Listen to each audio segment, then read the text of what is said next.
Dans notre métier, parfois on vit des choses un peu bizarres. Voilà. Alors soit on y croit, soit on n'y croit pas. Et qu'il y en a un de mes confrères qui ose dire qu'il n'a jamais vécu quelque chose de bizarre dans un logement. Si c'est le cas, qu'il m'appelle tout de suite. Bonjour, je suis Julien Martel, le président et fondateur du groupe NAD, une société spécialisée dans la décontamination des lieux après décès. Nous sommes appelés sur des lieux après un décès, tout simplement parce que vous avez eu donc un mort dans ce logement et que aujourd'hui une famille, elle ne peut pas faire le nettoyage de son logement. Enfin, elle ne peut pas, si elle veut, elle le fait. Mais il y a quand même des choses à prendre en compte, c'est quand même dangereux. Vous avez des bactéries, vous avez toutes ces choses-là, et puis vous avez aussi l'aspect psychologique parce que nettoyer en fait les restes d'un de vos proches, ça va vous marquer psychologiquement, quoi qu'il arrive. Moi, je l'ai fait pour moi, à titre personnel. Quand j'ai dû faire ça, suite à un homicide, ça m'a quand même mis un impact psychologique pendant quelques temps. Donc à partir de ce moment-là, j'ai dû suivre des traitements, des choses comme ça, pour que j'aille mieux. Alors je ne me suis pas dit quand j'étais petit, je vais faire nettoyeur. J'étais plutôt, je serais militaire, gendarme ou autre. Bon. Ce métier, en fait, je l'ai connu par le biais des pompes funèbres, parce que j'ai travaillé dans le milieu funéraire. Donc suite à un homicide, un suicide ou une mort naturelle, vous allez avoir les pompiers, la police et puis les pompes funèbres qui vont venir dans le logement. Donc les pompiers et la police, ils sont surtout pas là pour nettoyer eux. Il va y avoir une constatation de fait. Et après, vous allez avoir le pompe funèbre ou des sociétés de transport de corps qui vont faire la réquisition et qui vont ce qu'on appelle la levée de corps à domicile. Et à partir de ce moment-là, nous, on intervient. Maintenant, il y a une scène, moi, qui m'a marqué dans mon métier. C'était un suicide. Seulement, on avait le mari, lui, qui était là. Et c'est lui, donc, qui a découvert sa femme. On a essayé, nous, de faire sortir le mari. Et on n'est pas arrivé. Alors, dans ces moments-là, vous ne pouvez pas forcer la personne à sortir. Bon. Ce qui a été très compliqué, c'est les cris. Vous voyez ? Et c'est cette colère de ne pas comprendre pourquoi ma femme a fait cet acte-là. Même s'il savait qu'elle était malade, parce qu'au départ, c'est un peu égoïste, mais quand il y a ça, on se dit, mais elle me laisse tomber. Donc là, ça a été très compliqué, parce qu'on a dû faire un nettoyage où ça devait être très silencieux. Donc vous n'utilisez pas de machine, rien.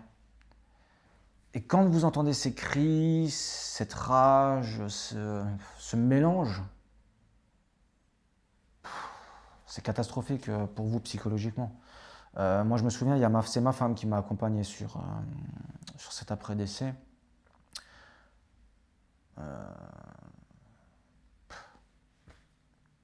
Quand on était en train de nettoyer, elle était en train de pleurer. Voilà. C'est pas facile. Vous voyez, je suis ému parce que voilà, c'est dur. J'en parle beaucoup avec ma femme. J'ai de la chance puisqu'elle fait le même métier que moi. Et en parlant de son métier, on évacue comme ça. Moi, je parle de mon métier à mes enfants. Donc j'ai un garçon qui a 16 ans et une petite fille qui a 9 ans. Je leur cache pas mon métier. On en parle, voilà, des fois ils voient des photos, des scènes que l'on fait parce qu'ils veulent voir, particulièrement ma fille, qui elle s'intéresse surtout sur la partie du laboratoire, elle aime bien voir les bactéries, tout ça. Mais j'en parle avec eux parce que, en fait, c'est un sujet de société, la mort. Hein, voilà, maintenant, il faut arrêter que ça soit un tabou et que ça devienne quelque chose. On vit, on meurt. Bon, donc j'en parle avec mes enfants. Et quand vous en parlez aussi avec vos enfants, ça vous soulage. Alors c'est sûr, vous ne pouvez pas parler de but en blanc comme si je parlais à ma femme ou je vous parle à vous. Il faut mettre des mots d'enfant, mais ce que je veux dire, ça fait du bien. Alors par contre, dans notre métier, parfois on vit des choses un peu bizarres. Voilà. Alors soit on y croit, soit on n'y croit pas. J'ai 2 anecdotes comme ça. J'en ai une fois, c'était dans un garage où on a procédé à un nettoyage parce qu'il y avait donc un SDF qui vivait dedans. Et donc il est décédé dans les lieux. Et au moment où on enlevait toutes ces affaires, c'est là où j'ai senti tout ce picotement sur moi. Mais quand je vous dis un picotement, c'est intense, hein, c'est vraiment très intense. Et à ce moment-là, il y avait quelqu'un avec moi qui prenait une photo du garage pour notre dossier en fait. Hein.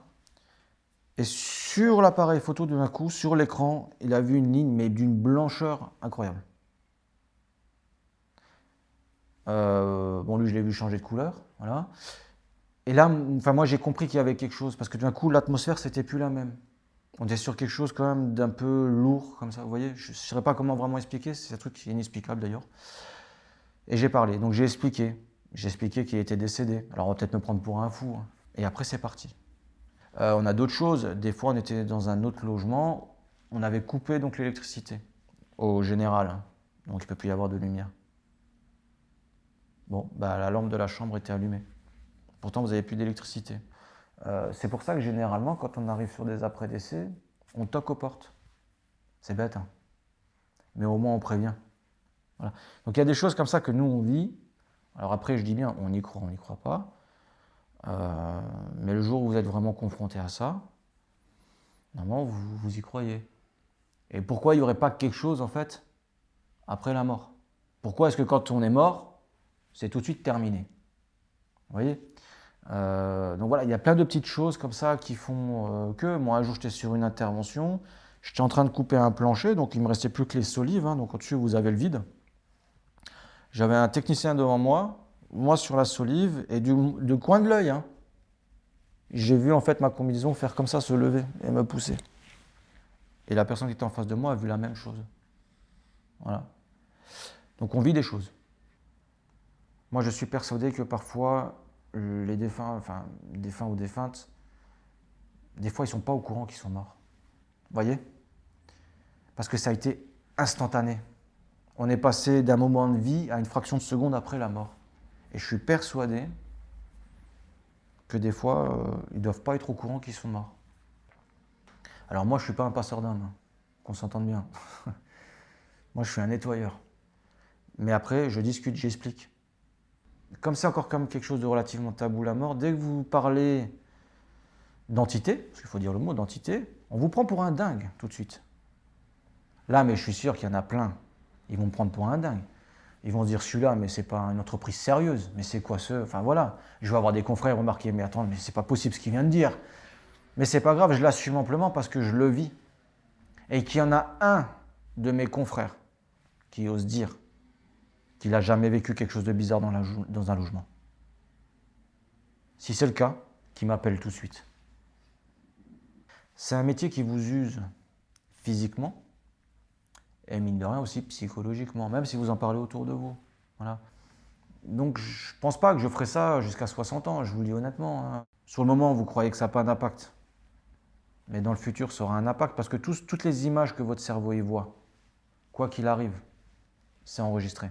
Et il y a un moment donné, il va ressortir un dossier et il vous le met en plein visage. Voilà. Tout ce que l'on voit, quoi qu'il arrive un jour, ça a un impact sur nous. Regardez, avant, on parlait d'un suicide que j'ai fait. J'en suis encore impacté aujourd'hui. Ben voilà, je revois toutes ces images, je réentends les sons, je revis la scène en fait. Et c'est ça qui est difficile. Voyez, c'est comme un deuil, c'est pareil, on ne fait jamais le deuil d'une personne. Moi quand j'entends dire ouais, vous allez faire votre deuil, c'est bon, non, non. Mais non, on ne fait pas le deuil, on apprend à vivre avec la perte de ce proche. C'est un métier qu'il faut faire avec passion et humanisme. Et il faut prendre le temps avec ses familles. C'est pas j'ai un coup de téléphone, oui, je vous fais le devis, vous avez 3-4 détails, ok, je raccroche, je vous fais le devis, je vous l'envoie. S'il faut parler 3 heures avec la famille au téléphone, eh ben on parlera 3 heures. S'il faut que je parle encore 4 heures quand je suis sur les lieux avec la famille, ben je prendrai le temps, je parlerai 4 heures. Parce que on n'est pas dans une relation d'argent là. Même si on est une société, il faut bien qu'on encaisse de l'argent, il faut bien que la société vive. Mais avant toute chose, on est dans une relation humaine.